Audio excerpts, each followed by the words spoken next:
This recipe is the most delicious jjamppong recipe in the world. But if don't follow the exact cooking method and ingredients, the result can be different. I hope you can follow correctly. Good luck! Defrost seafood mix, onion, spring onion, Asian cabbage, carrot, garlic, ginger, pork, red pepper powder, white MSG, yellow MSG, salt, grounded pepper. Wait until your pot is smoking. Onion in without oil. Leave it and burn it little bit. Once your onion burned one side, cooking oil in, garlic, ginger in, pork in and cook it for 2 minutes. Asian cabbage in, carrot in, mussels in, water in, powder mix in, water in. Open mussels on the side.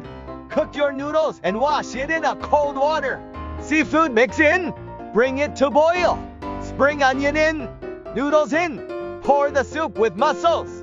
Add more spring onions and grounded pepper. Finally, the perfect jjamppong is ready.